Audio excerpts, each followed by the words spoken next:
I wonder why they put me on this session, the graveyard shift. This is really the graveyard shift. Now, the challenge I have, and I want to ask by a show of hands, how many people were at Rob Cooper's presentation? Which raises a problem for me, because he wasn't supposed to speak on ETI.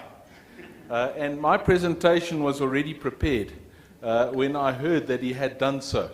But I thought what we must do, and I really want to use the opportunity to deal with any questions we may have in respect of payroll. I'm going to run through and I'm going to jump a lot of slides, and forgive me for doing that, but I'm not going to repeat what was done earlier in the week.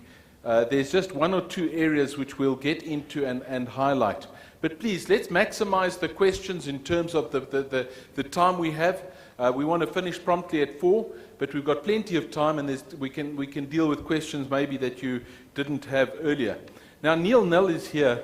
Neil is really, he's been part of the pay-as-you-earn furniture at SARS as long as anybody can remember.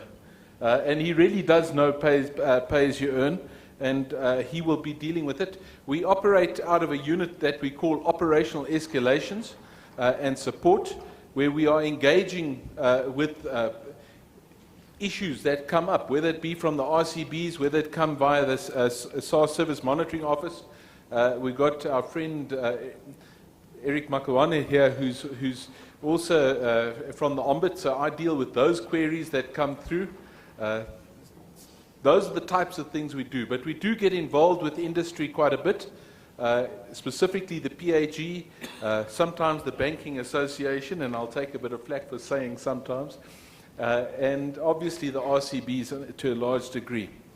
But I'm going to just jump through a few slides now and deal with one or two issues. We all know where ETI comes from, so I'm going to jump through all of these things, and we can get to one or two smaller things in terms of it. This presentation will be made available for people if they need it, and there is a very good guide on our website relating to ETI, which I would really recommend for you in terms of understanding ETI as a whole. And I'll just highlight that a little later. I just thought let's start with looking at the 2014 pay-as-you-earn recons, that is a period that ended at the end of May.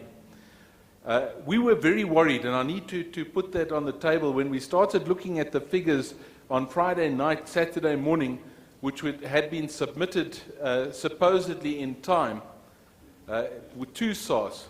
There was, though, a backlog in processing, and we were pleasantly surprised that we were really on par in terms of submissions compared to last year. And 228,000 odd employers submitted reconciliations, and there's a number more employers who continue to submit. It's always fascinating to me how many people are already submitting for the 2015 tax year. And I always puzzle over that. I know liquidated entities and entities closing down have to do that, but it always puzzles me how many people are submitting in advance. What surprises me more often is how many people are still submitting for old years. And then, of course, we get the complaint that the EasyFile software is only forward compatible and not backward compatible in terms of submitting the old year. 15.5 million certificates.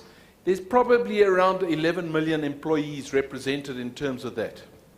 And it will be interesting to have a look. By the way, for those of you who don't know, I see breaking news was that they seem to have reached agreement in the platinum strike, which is wonderful news for our country.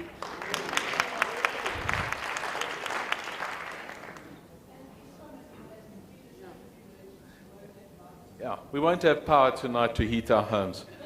That's a separate issue, but we are grateful. I think it's an excellent thing, and obviously as a revenue authority, it's got impact on our country as a whole, and I really am happy about that. Employers claiming ETI, I am not going to give specific numbers. Those numbers, and we haven't shared them on purpose. I was going to, but they are still being analyzed, and obviously we're trying to see and determine there are people who are making mistakes. And there are a number of mistakes we'll look at in a moment that we're picking up already in terms of ETI.